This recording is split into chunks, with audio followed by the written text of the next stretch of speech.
We've covered a very broad range of topics, such as China, Russia, artificial intelligence, city design in the 21st century, memory, Islam, color, and truth, just to name a few. In recent years, we've also had some one-off pop-up events on subjects that were topical at the time. In 2016, a week before the US election, Michael Enright of the CBC joined us to host our first pop-up called Hillary, Donald, and Us. And a year later, the follow-up was just called Donald and Us. And no, before you ask, there was not a third one called just Us. Another pop-up beyond Harvey Weinstein was our largest single event until tonight. This evening is our fifth such event, and in keeping with the times, it is our first use of Zoom, so bear with us if we have some technical glitches.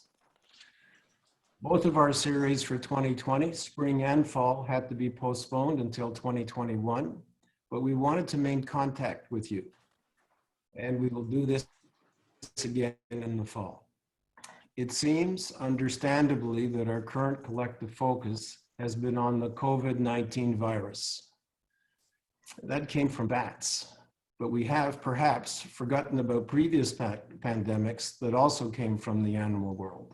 The bubonic plague, Spanish flu, mad cow, swine flu, avian flu, SARS, Ebola. It's quite a list. And what might be next? And what will the possible changes in climate have on animal species? We are very fortunate tonight to have a scientist who is both a veterinarian and an epidemiologist to give his holistic opinions.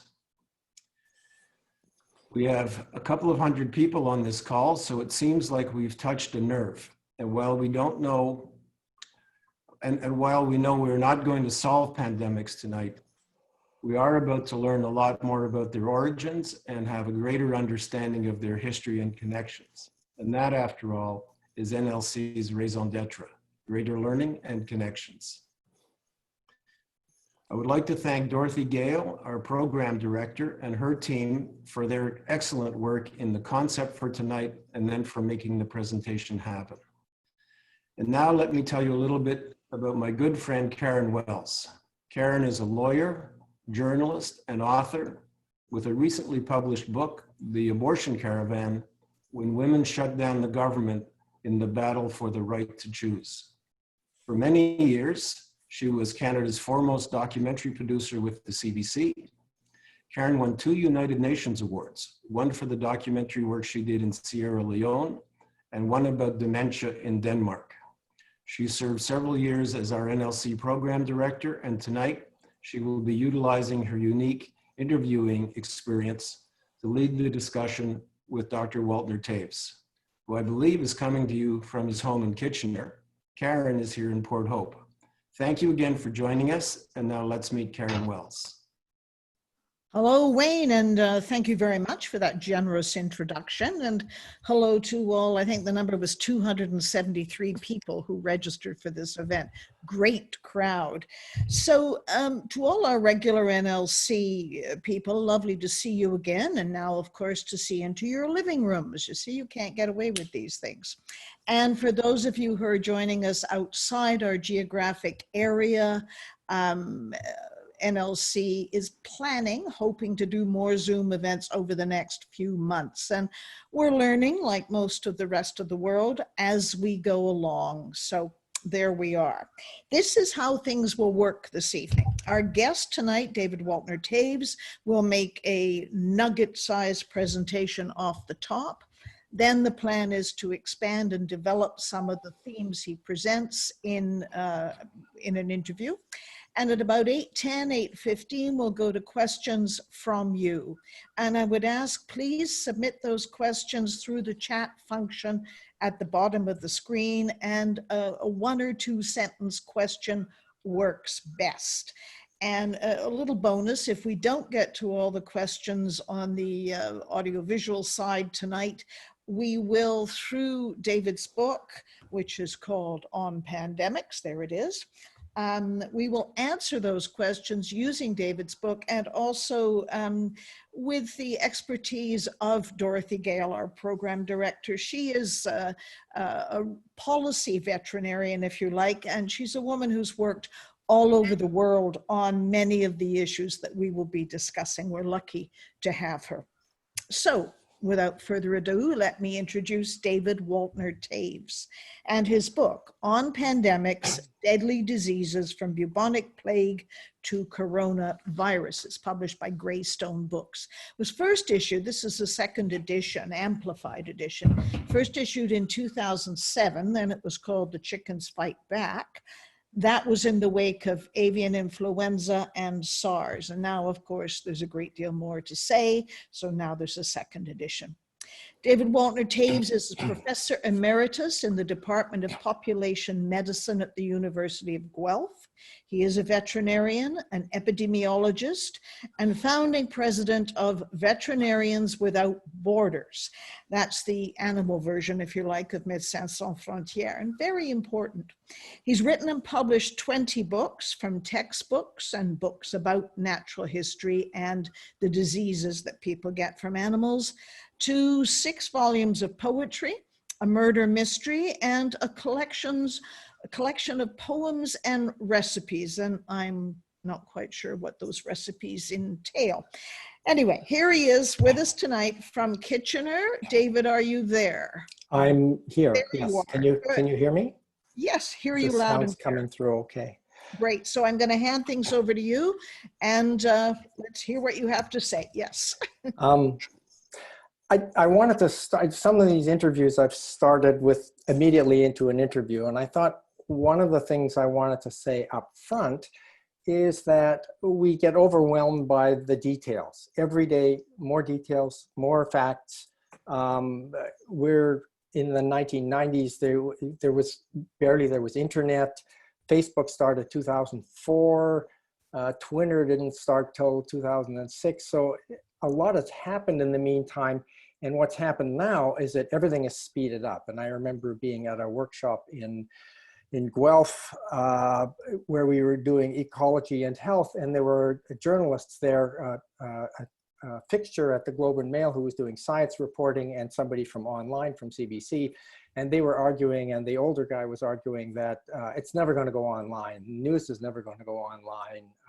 Well, that's changed, and it's not only changed very dramatically on this, but it's speeded up a lot. So I've been equally overwhelmed by all the facts, if you want, as much as everyone. And I thought, how can we begin to make sense of what's going on around us? And one of the ways we do that is by telling stories. The stories we've heard about SARS-CoV-2 usually begin in the wet market in Wuhan. And so if we start there, we can ask questions of what viruses were found, how people were diagnosed with the disease, how it spread, how it was managed. And those are all very important questions for managing the situation we're in now. My perspective tends to be to go back and say, if we want to look at how it emerged, then we should be looking a little further back and thinking, what can we do that might prevent or at least reduce the probability of something like this happening again?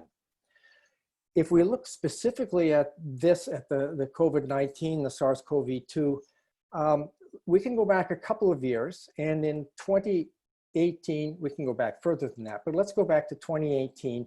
There's a virus called African swine fever. It doesn't affect people, it affects pigs. It's carried by ticks and wild boar. And it got into China beginning of 2018, moved across the country. If domestic pigs get it, they die very quickly. And within a year or two, 200 million pigs in China died or were killed trying to prevent the spread of this disease. So half the pigs in China, even if everybody else in the world shipped their pigs there, we couldn't meet the demand of the population for this meat. There was also in January of this year an outbreak of bird flu, the H5N1, in a large poultry farm in the province next to where Wuhan is, and half the chickens there died. This was just in the month leading up to the Chinese New Year. It was a shift over from the year of the pig to the year of the rat. And hundreds of millions of Chinese people were going to get together with their families. They wanted to cook, they wanted food to eat, as we all do in family celebrations. And if there weren't pigs or chickens in the usual quantities, then the people in the market were looking for other things that they could sell, like people in markets everywhere, in the stores here. If we don't have what the consumers want, maybe we can find other things that will be substitutes. And they were selling various kinds of wild meat. We eat different kinds of meats here too. I can go to the farmer's market here and get emu and various other things. People like venison, they like to go hunting. So it's one of the differences is that there were more different kinds of meat there, and the pressure to find something for this big celebration. So that's one way to think about, to find the story here. Another way is to look at what the virologists have done. So they found virus that looked like it, similar to one that was in bats, but it wasn't quite the same. It looked like it might have been modified by going through another animal. And various animals have been proposed. Pangolins, we've all heard about, bamboo rats, raccoon dogs. Not all of us were aware of these being possibilities, but apparently they're all possible intermediate animals to go from the bats to the market to us. And they're all different. Pangolins are an endangered species. They're one of the most widely trafficked wildlife animals in the world. They're apparently Prince William's favorite animal, and he's been raising money to try to preserve them. So that's one group of animals. Bamboo rats are agricultural pests, but they're also a source of food in various parts of Southeast Asia. Raccoon dogs are trapped in the wild, but they're also farmed in large farms for fur. So we've got three different possible scenarios here. So even if we assume that it went from the bats through some other animal to us, there are different stories there that we can tell. How did they get from the bats to these other animals? If we look at earlier epidemics that went from bats to other animals and to us, there was an outbreak in Malaysia in the late 80s, early 90s of something called Nipah virus. The name doesn't matter at this point, but it went from bats, it went to pigs, and it went to people. It was a deadly disease for both pigs and people. They didn't know what it was at first. It turned out that because of, there was a combination of climate change, widespread forest clearance and fires. You could see the smoke from space, from the satellite images. And the flying foxes, the fruit bats, were looking for places to eat, to find fruit. And they were blocked by smoke, and they found mango trees growing next to pig farms. So they were eating the mangoes, and they were messy eaters, and they were dropping bits of mango into the pig farms. The pigs were eating this, and then people got the virus from the pigs. So that's one possible scenario, and that might fit in with something like raccoon dogs if they were farmed, right? So we have one possibility there. Another one is the possibility of something like Ebola virus. So that was another bat virus that was in Africa. And in that case, in the late, they had a series of civil wars in French West Africa. And in the wake of that, there was massive investment in mining and forestry. So there had been land clearance. People's lives had been completely disrupted. They were looking for work. The land had been cleared. Wildlife had been pushed into smaller territories, and people were eating bushmeat. Some of them were eating bats. And so the virus would have been transferred that way. That's another possibility. I mean, there are all kinds of mines in Southeast Asia and in China. We don't know at this point how that might have happened, but that opens up another possibility for thinking how we might prevent it. If we stand back a little bit and we look at the things that we value, if we value above everything economic progress, increased production, then focusing on regulating the industry and protective equipment and farm biosecurity, which is what we've done with things like avian influenza, that would probably be the main focus. If we're looking at pangolins and their connection to bats, we might look more closely at the conservation of habitat. It's enlarging habitat, protecting wildlife species, rigidly enforcing wildlife trade, closing down markets where they're selling some of these kinds of wildlife. If again, we're looking at food security, we might say, well, maybe the cost of increasing food production is some increased possibility of some of these diseases. So we might change what we're looking at. What do we do if we're interested in all of these things, as I am? I want people to have enough to eat. I want to conserve wildlife species. How do we begin to weave these things together? If you look at George Orwell's original Animal Farm, there's a statement in there that says that all animals are equal, but some animals are more equal than others. And that's true for us as well, actually. He was talking about Soviet Union, where my parents came from, and that's a whole other story. But we can, if we take that literally, if you think, well, pangolins are kind of cute, you know, and Prince William likes them, so William and Kate, we like them. So, you know, this is, but wild boar and African swine fever or raccoon dogs or rats, I mean, they're not really charismatic species. So this, our own value systems and the kinds of species we value is woven through this kind of rational story we tell about these different diseases. We've seen this even since June 13th, when Beijing closed down the biggest market in the city. The national government closed it down. 90% of the fruits and vegetables in Beijing were sold through this market. They closed it down because, one, they found some SARS-CoV-2, not exactly the same strain as it was in Wuhan, slightly different. That could tell us several different things, either that the virus is mutating or perhaps it came from somewhere else. They found it on some cutting boards that had been used for chopping salmon. There's really no evidence that it came from salmon. It's a virus. Viruses don't grow outside of living bodies. So it must have been growing somewhere, not on the salmon, which were probably dead, as one would hope they were dead as they were being cut up on the cutting board. So where did it come from? There's been a huge reaction among consumers in China who won't buy salmon anymore. So they've taken salmon off the shelves. Some people have said, oh, it came from Europe. This is another one of these external threats that's come into China. You can create a whole narrative that's that way. Or you could say it's something else. Somebody else came into the market. There are various stories. And when we have these uncertainties, which we will in a pandemic like this, then we have to be careful that we don't just jump on one version of events. We all have different perspectives, and that's good. And as we move ahead, the challenge will be to accommodate different kinds of data, different kinds of stories, and find ways to negotiate our way through this. We want food security, we want to maintain wildlife, we want to look at trade, but we want to look at it more carefully.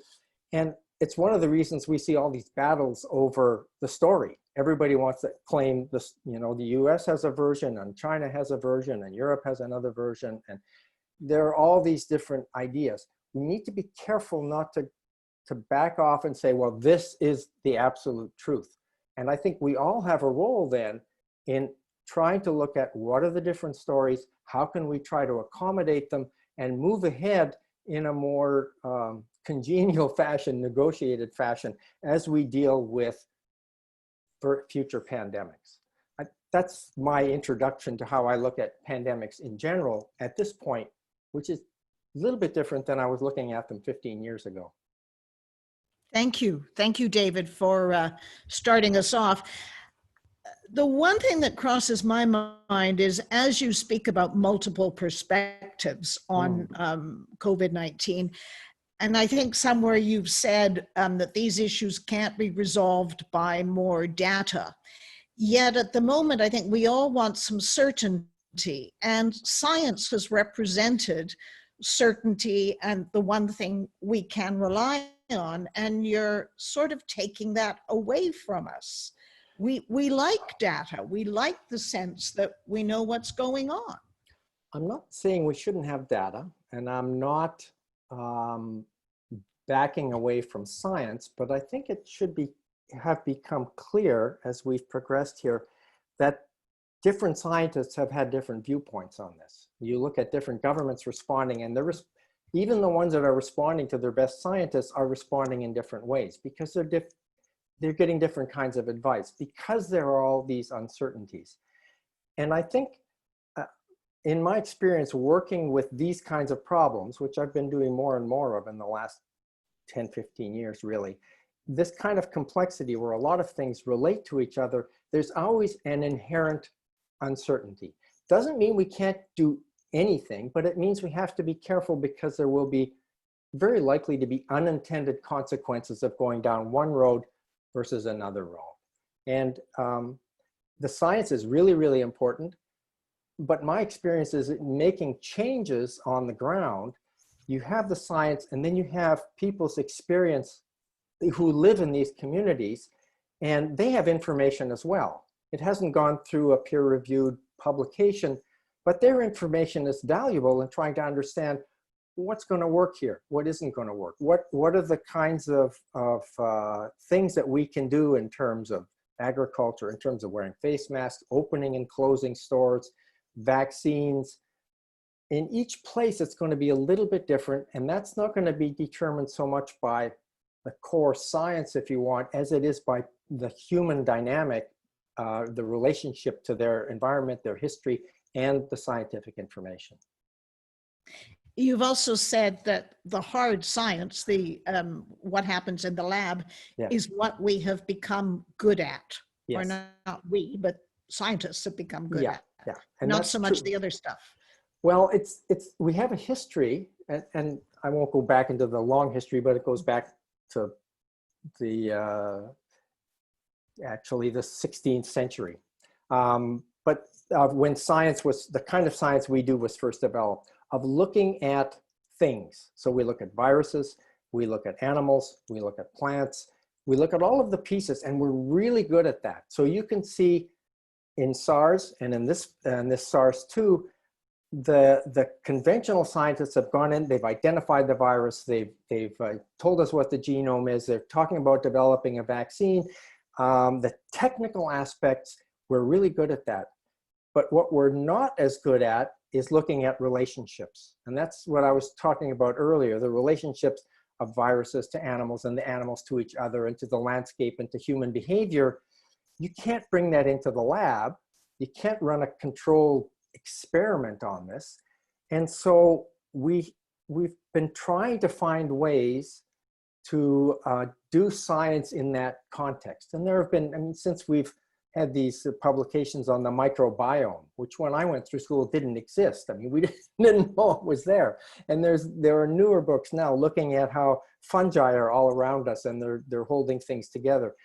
So there's an invisible world out there that's built on relationships, how insects relate to each other, to plants, to us, chemical messages. And a lot of those things we can bring in bits and pieces to the lab, but we can't bring the whole messy set of interactions into the lab. So what we do is in any given place, we look at what are the key relationships here that are important, and if I change this, what are some likely impacts? And one of the things I talk about in the book is this idea of peripheral vision. I mean, the idea that if we lose our peripheral vision, personally, we have trouble orienting ourselves in space. And what's happened in science is we have people really good at looking at viruses, really good at looking at bats or pangolins or various other kinds of things.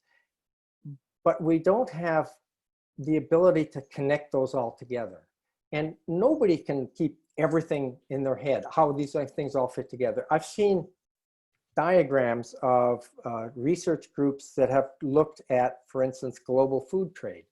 And it's the worst possible spaghetti diagram that my students, they used to have these nightmares, I think, about everything connected to everything else. We can't do anything. We can do things, but we need to look at where the key points are where we can have an impact, the kinds of changes we made and what those impacts might be. And it means if we if we share information, if I'm working with anthropologists and communications experts and sociologists and virologists, which I've done, geographers, we talk to each other, we listen to each other, they tell me what they're seeing, I show them what I'm seeing. And as we share that information, we begin to get a clearer sense of what's actually going on there and what the trade-offs might be. Let me take you back to animals or other species and Yes. people. The number I've seen now is that some 70% of all viruses come from other species, not us. Has that number grown, or was this always so and we just didn't realize it? It's not just viruses, it's what they call emerging infectious diseases. So it's diseases that we've recognized in the last couple of decades. Some of it is recognition. Some of it is the fact that we went from 3.5 billion people to almost 8 billion people from 1960s till now. So there are more people on the planet. We're pushing against more habitats, so where there's more interaction with wildlife, either because of agriculture or because of mining or because cities are, or because people are, we're all told to walk in the woods, it's healthy for you, but there's, suddenly there's Lyme disease out there, right? Or there's West Nile virus. It's not necessarily new, but the intensive relationship of us with those environments and the crowded spaces in which those wildlife live has gotten smaller. If you go back historically, I mean, measles came out of rinderpest. We've eradicated rinderpest in animals, but we could have eradicated measles in people, but there's a human dimension there that wasn't accounted for. Most of the diseases that we have came at some point from animals. What they've noticed is, so some of those adjusted to people and have spread around, and they're not new viruses or parasites from animals, but they're diseases, the agents came from animals and other animals, and they got into people and they've adjusted to living with us. So if you take those off the table and then you take what are the new ones that we're noticing, about 70% of those we see coming from animals. And that would include Lyme disease, West Nile virus, E. coli, Salmonella. There's a whole slew of them. And there's ones that we don't even think about. I mean, the reason we have pooper scooper laws is because there are these, puppies and kittens get these parasites and they poop out the eggs, and the eggs get in the environment, and then kids put them in their mouths. And then they get, the larvae get into a person and they crawl around and they go, this isn't a dog, this isn't a cat. And they come out the eye or they crawl around in the belly. So you get diseases that people don't even actually notice a lot of the time. Toxoplasma from kittens. People have a flu-like illness. So we don't notice most of them. Most of the time we've come to live with them. But most of them, yeah, do come from animals. Whether it's new or not, it's hard to say because we're getting better at measuring those things. So there's this, better measurement, and the changes are happening at the same time. So we know more, and the Exactly. planet is more crowded. I mean, Exactly. we've been dealing with that crowdedness for quite a while, which makes me wonder. I mean, you speak in the book about economies of scale. Yes. And the development of large-scale farms and of genetically modified animals that are bred to yield more meat. Yes. And a lot of that, it's suggested, is in response to the fact that we have to feed the planet. We have a lot more people to feed. Don't we have a fundamental tension there between that need to feed the planet and what you're suggesting is that economies of scale and big farms are not a good thing? Well, I always need to modify that a little bit, because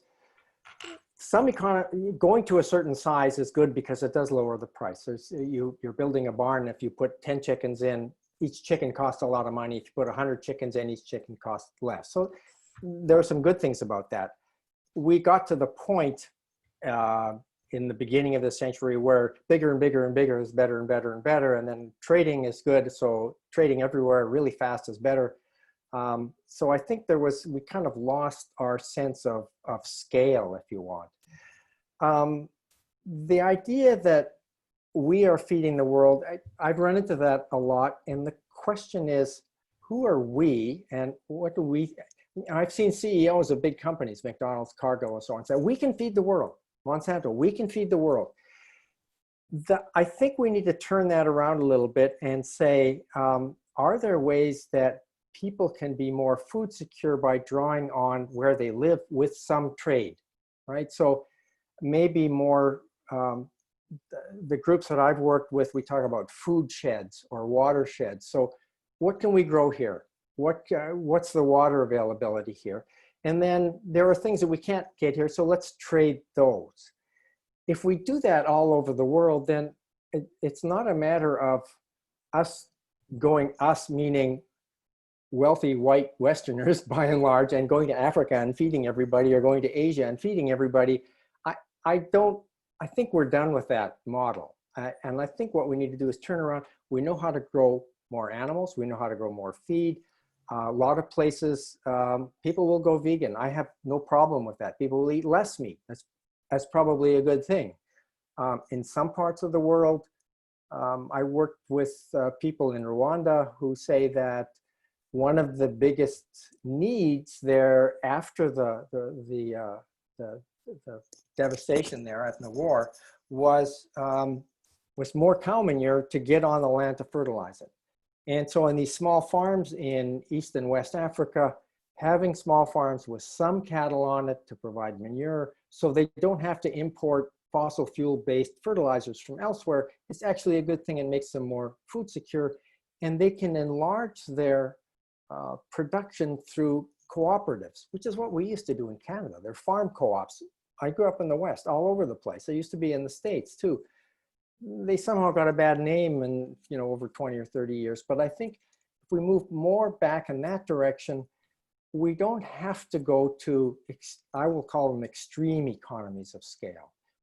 We'll still have big farms around cities. People want to eat meat. We'll still have big markets, but they won't be maybe quite as big, and the food won't be quite as cheap because we're internalizing the costs.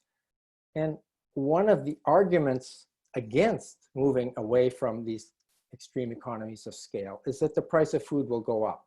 Local food tends to be more expensive. Organic food tends to be more expensive because you're internalizing labor costs and environmental costs and all of those kind of things. Well, rather than saying agriculture is going to solve that problem, we might turn around and say, if poor people can't afford that food, maybe we should have some sort of guaranteed income. Maybe we should have an increased minimum wage. Maybe there are various ways that we could address it as a social problem rather than dumping it all on agriculture and say, well, you got to produce more cheap chicken. Saying, produce food at the real cost, and then we'll figure out how we can pay for it. And that'll require some social and economic adjustments. So you're there talking about a much more longer term, exactly, if not solution, at least influence. Can I take you back to some of the more immediate questions that are on people's minds? And that's the reporting and the managing of the pandemic. We look to the WHO, the World Health Organization, to alert us when things are not good. Did the WHO drop the ball on this one? Should we have known sooner? I think one of the things that people don't realize, I've worked with the World OIE, Office International Epizootique, the animal counterpart of WHO. And I've had students and good friends who worked in WHO. I think what many people don't realize is that these are multinational organizations. They're only as good as the many countries that participate and help drive the programs. They're not independent of everybody else. So if we think WHO hasn't been doing a good job, and there's probably some evidence that they might have dropped the ball at the beginning, and that may have been because some countries had more influence than others. You don't solve that by walking away. You solve that by getting involved and saying, how can we rebalance this? How can we improve the reporting? And it becomes negotiated. We don't necessarily want an independent organization that basically tells everybody what to do. They want to be responsive, but the challenge with that is that some countries, it's like the UN itself, some countries have a much larger influence simply because the amount of money they put in and the way that organization was organized. So yes, there are critiques that can be made of WHO. I think, you know, when you're in the middle of a flight, to say that the designer of the plane maybe didn't get everything right is maybe not the time to do that. You can think about it and you make notes, you know, and hope we get a landing. And when we land, we can go back to the designer and say, can we redesign the system to be more effective? And I think that's an important set of ideas to have, to try to work through what would be a more effective way of having international disease reporting that's not totally dependent on one country or another country. What about our own public health agencies? Because it's quite remarkable, and people don't realize how that the federal public health agency was only established, what, 17 years ago. It's new to us. And that was in response to SARS. Yes, it was. Is it adequate? Are we doing enough? I mean, we have come to regard people like Bonnie Henry and Theresa Tam as goddesses in some respects. Well, in some, I mean, what's good about them is they understand, without going into any theory or anything, they understand this dynamic between the scientific evidence and the need for people to have somebody they can trust, and the way the information can shift. I mean, one of the things in science is you learn new things, so then you adjust. You know, face masks are good under these circumstances, but we've learned that they're not good, not necessary under these, but they're important under those. They work best locally. So we've seen the provincial public health leaders be very important that way. At a national level, the coordination of these provincial programs is important, but that doesn't mean it's going to be the same in every province, because the culture, really, the culture in Quebec is quite different than the culture in British Columbia, than in Newfoundland. And it's not just the language. There's a whole way of people relating to each other. When the Public Health Agency was first created, I was working with a lot of people at that time, post-SARS, and many of my students got involved in that. Very exciting times as they developed new programs. There was about a decade there where it kind of lost its sense of robustness, and I won't lay the blame at any political party, but there was a sense that maybe we don't need to invest so much in this organization. And I worked with people in PHAC we were trying to do work on climate change and infectious disease in Canada. Well, for a period of time, that was a non-starter, right? We knew it was happening, we had some data, but we couldn't actually carry that forward. What's happened now, I think, is a recognition that, in fact, this is important. We need to have people, good people, smart people, empathetic people in those organizations. And it partly has to do with if public health programs are very effective, if they're really good, nothing happens, right? If the water is being delivered and it's clean and the food is safe, nobody even thinks about it. But there's a whole infrastructure that, in fact, makes that possible. The vaccination programs, the public health offices. And I think one of the things that one of the good things out of this pandemic has been that people have recognized, there are these unsung heroes, if you want, working in public health, quietly doing things that mostly are not recognized until there's a crisis, and then people go, oh, there are these people and we're relying on them to help us through this. Hopefully we can carry that forward. We should acknowledge tonight that we have probably lost some of our people because they're listening to the Conservative leadership debate this evening. So these things do link, don't they? They do. And,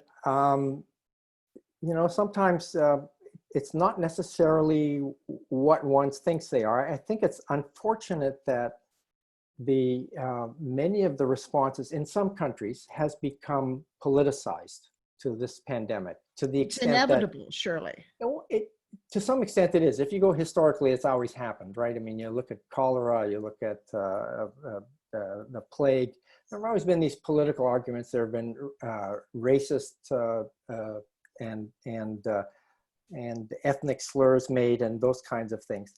But my caveat on that is that when we started Veterinarians Without Borders, Vétérinaires Sans Frontières in 2005, there were two things. One is we had a conservative government, and two is who were fiscally very conservative.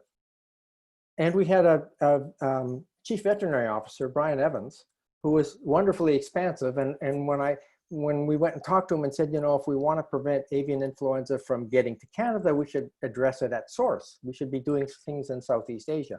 And he said, sure, that's great. So we got some money that way, and then we got some money through the federal government, which was a conservative government. The argument was not made that this is a conservative or a liberal program or some kind of socialism or something. This is something that's good for people. It's good for us. It's good for people in other countries.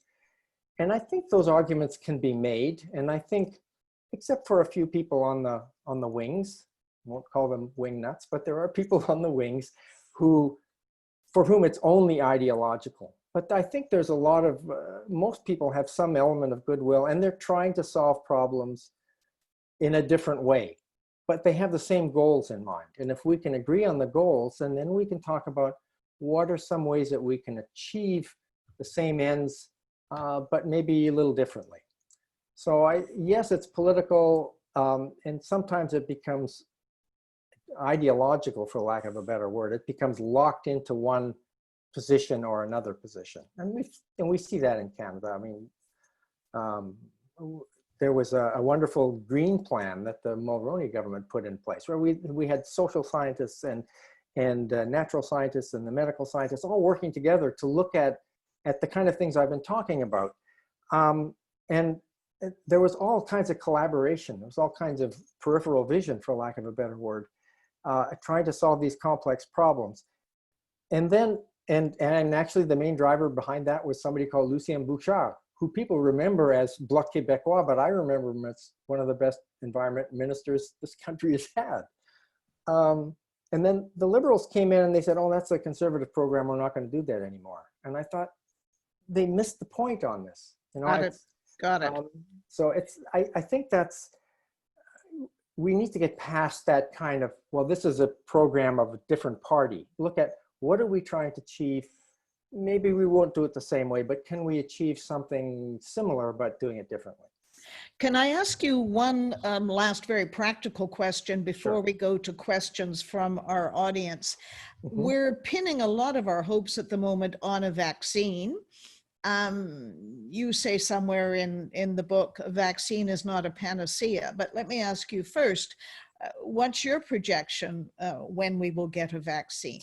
Are we being too optimistic? Well, we might get a vaccine in a year or two. There's a problem. There's a race to get a vaccine, which is great because people are competing on getting a vaccine rather than blowing each other up, which is great. The challenge will be if you get a vaccine too fast and you have problems with it, it's going to, you know, any vaccine that comes after it, it's going to be, while we tried a vaccine, it didn't work, right? Or it had problems, people reacted badly. So there's that part of it. The other part is that there are coronaviruses in various kinds of animals. There was a coronavirus went through the pig population in the US in 2013, wiped out 10% of the pigs. They didn't get a vaccine for that. It wasn't enough. They had to do this, what do you call it? They culled them. We can't do that with people, right? You quarantine them and then kill all the sick ones. Not going to happen. So with dogs and cats, there are some vaccines, but the vaccines are kind of, they don't last that long. And the disease actually is not that bad in dogs. You have a bit of a diarrhea. If you don't give it a vaccine, they have a bit of diarrhea and they get better. If they have the vaccine, they have a bit of diarrhea and they get better. You know, this is, my concern is not that there won't be a vaccine. My concern is that people are pinning all their hopes on there being a vaccine and that the vaccine will be very effective. I suspect if they get the best possible vaccine, whatever immunity we have will be short-lived. So if you want to get vaccinated, that's good. It's like the flu vaccine, but we have to change it every year. We might have, for coronavirus, we might have to change it 2 or 3 times a year. Is that a solution? To me, it's a transition to how can we find a way to organize ourselves to live with some of these diseases, to physically distance in different ways, in different groupings, which we're learning to do. My sociologist friends hate the word social distancing. They say, and actually the epidemiologists too, we don't want social distancing. We want everybody to be socially close. We want it to be physically separate.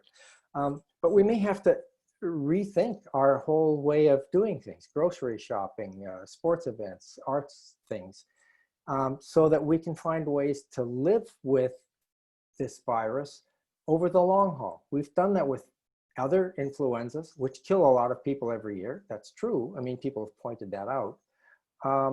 But we've just learned to have that, live with that in the background. We've learned to live with salmonella and a few other things in the food system. And we've said, that's the cost of having cheap chicken, right? I'm not sure that that's 100% true. But the point is that we get used to all kinds of things. And it may be that as we move into the future, we'll get used to this and there will be some vaccination and it will help, but it's not going to get rid of the problem. So these other things I talked about, stopping wildlife trade and smuggling, regulating markets, wet markets, regulating slaughterhouses here, making sure people have better pay and better health conditions in slaughterhouses or in farmers markets, that the workers in the fields have better working conditions. So you're saying no quick solution. Exactly. We've got to look at the bigger things. Yes. I'd like to turn to a couple of questions that have come in, and let me remind people, please, if you have a specific question, send it in on the chat function and we'll try to get it answered. There's one here that this week, the US Food and Drug Administration warned the public about their pets and COVID-19. Now, how susceptible are our animals? And does this just get the circle going tighter? My impression, talking to other vets who work in this area, because I don't work with dogs and cats directly, is that it's what seems to be the case is that cats can sometimes pick up the virus from people that are sick with COVID. There's no evidence that they give it back, so that there's some evidence that maybe you could give it to your cat. I haven't seen any evidence that it would go to a dog. I think there was one place that they found the virus on, but you know, dogs might pick up all kinds of things from the environment. You give the dog a bath and you're probably fine. I mean, I hate to say this, but the FDA might be covering their illegal butts by doing this because people weren't warned. I think people are more likely to pick up little parasites and things from their dogs and cats. I think it's good to be careful around dogs and cats. We've had a case of plague in the southwest US of a woman that was rubbing noses with her cat, and the cat had a respiratory disease, and it turned out to be, bubonic plague, and she got bubonic plague from her cat. We don't broadcast that widely because it doesn't happen that often. What it just says is that these are other animals. We live in close proximity with them. You're interacting with a pet, wash your hands. I mean, you're interacting with a toddler, you wash your hands too. So be sensible. Yeah, be sensible. I think that's what it comes down to. There's a question here about bats, because so many of these viruses seem to at least travel through bats. I mean, and I gather there are many species of bats, and many of the bats that you speak about are in faraway places. But I'll tell you, I've got a bat that lives upstairs somewhere in my building, and I really don't want to see that bat again. Like all of a sudden, I'm nervous. So why bats? Well, it's an interesting question. I mean, we have bats in our neighborhood too, and I don't like it when they come into the house. I mean, they have their spaces and I have my spaces, right? Let's keep them separate. I don't let my chickens into the house either. So there you go. Part of the answer is that globally, 20% of all mammalian species are bats. In the Americas, 20%? 20% of all species. Good grief. In the Americas, it's like 40%. So it's quite a bit. There are there's little tiny bats and there's great big bats. There's bats that eat insects, there's bats that eat fruit. Some of these are important for carrying seeds of plants. They eat small fruits and then they poop out the seeds somewhere else. So one of the things that's happening is that we're crowding their normal living spaces. So they're looking around, where can we move to? I mean, we've seen that in other countries where people don't have firm housing, they might move into the house and hang under the eaves. In Australia, you know, I've got kids in Australia, you go and you look at the fruit bats hanging from the trees. I mean, they're quite astounding actually to see that. So there are a lot of them. We're crowding them into smaller spaces. They're looking for other places to live. Maybe they've got spaces in our houses.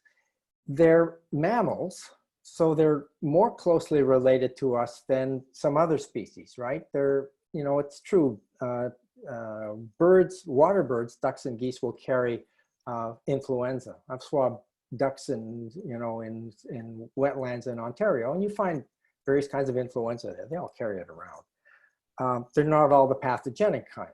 Bats will carry all kinds of things around, and they're not all pathogenic, but because they're closely related, they're mammals, so they're more closely related to us than some other species. And because they have an immune system that's learned to tolerate different kinds of microbial populations, and there's a whole history of bats behind that, maybe some of those things are appearing for that reason.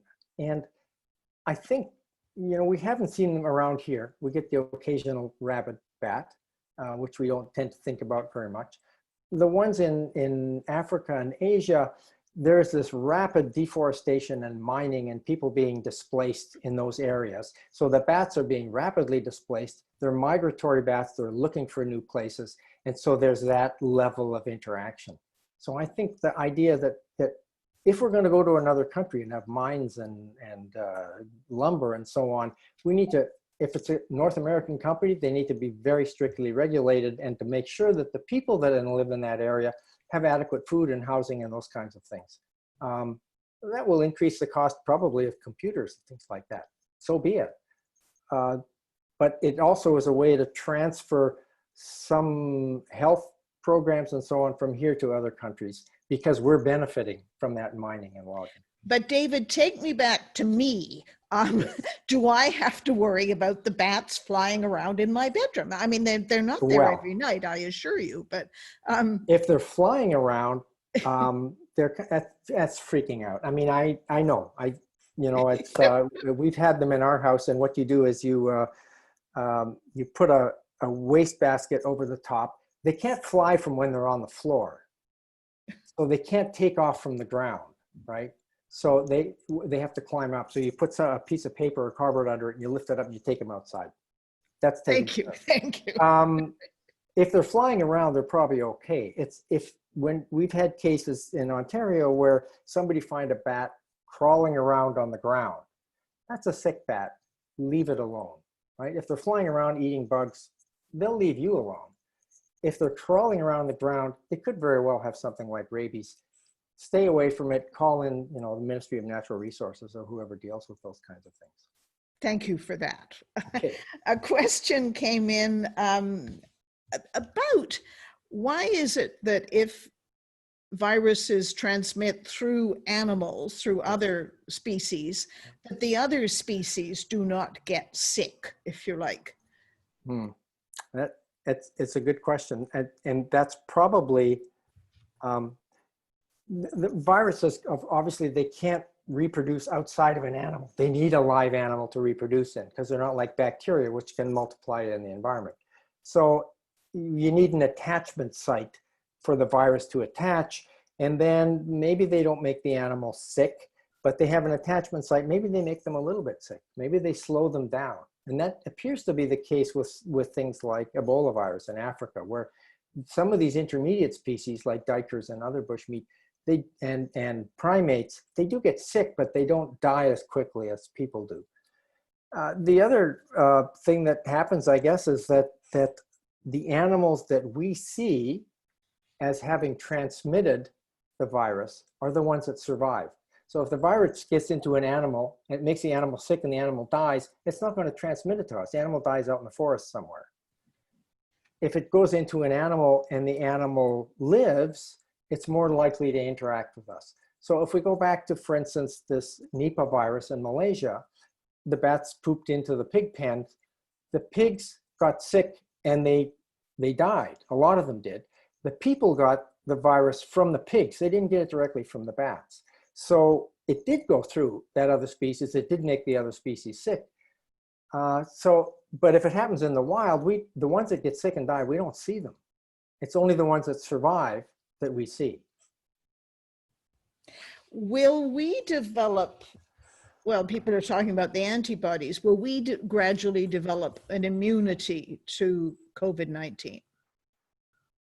Probably some immunity, but like we've got general immunity to, colds and some influenzas, and it has to do with nutrition and exercise and all the things that we value. Your body is more robust.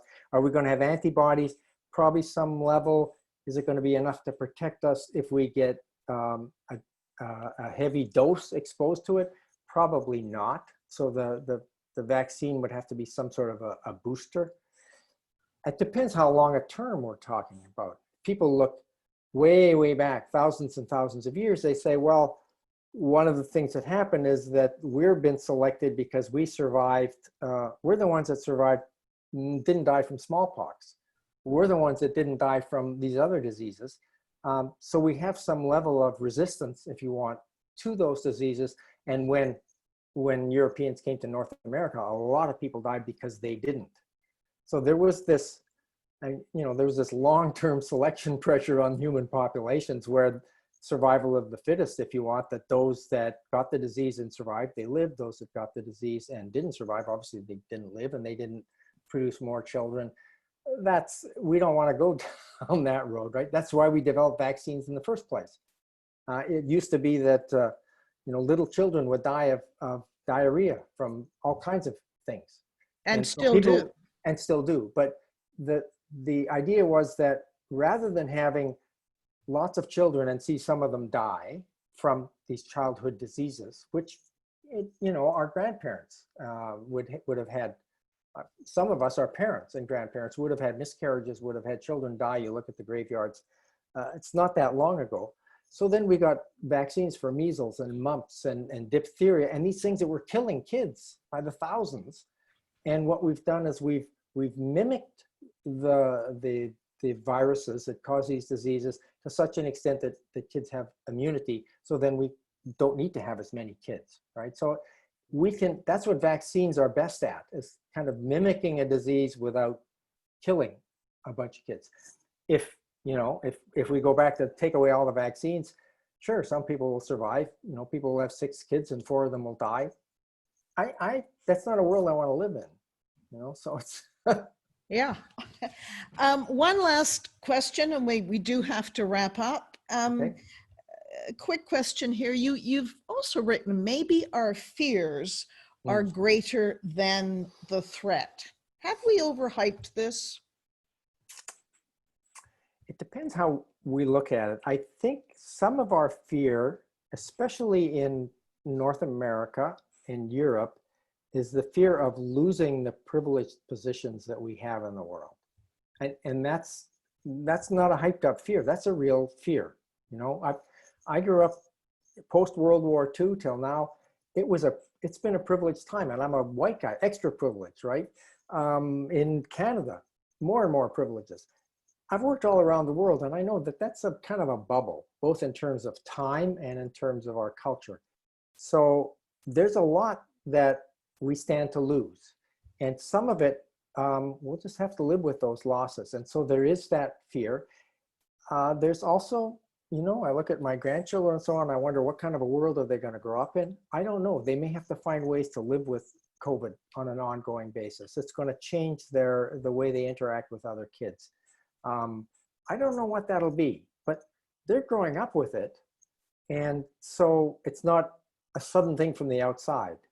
It's, from my point of view, it looks like a catastrophe. From their point of view, this is the world. So how can we adjust to it? What kind of changes do we need to make? So I think the hyped up fear comes from people who are in power, who have been in power, economically reasonably well off. And, you know, it's something we have to deal with, those fears. I mean, I try to figure it out myself. What am I going to be losing here? And what kind of a world were my kids and grandkids growing up in? It's a transition. I don't know. And on that note of certainty, we will end. David Waltner-Toews, thank you very much for being with us tonight. I'm going to remind people, there's the book, On Pandemics by David Waltner-Toews. For those of you in the geographic area in Northumberland County, the book is at Furby House Books in Port Hope. Order it from your local independent bookstore. You can also order it through Amazon and through Indigo. So can I do one quick comment? Yes, please, David. I left it that we don't know. And to me, what that says is it's uncertain, which means that we can all do something, because it's not, the future isn't fixed. So we can all participate, and there are all kinds of possibilities, and many of them are good, and they'll be better if we all participate. Thank you. Okay. Better note to end on. I appreciate that. So to everybody, thank you all very much for being with us tonight. And please, if you do have more questions, we will answer them through the website, and we hope to see you soon at other NLC events. Thank you and good evening. Bye-bye. Bye-bye.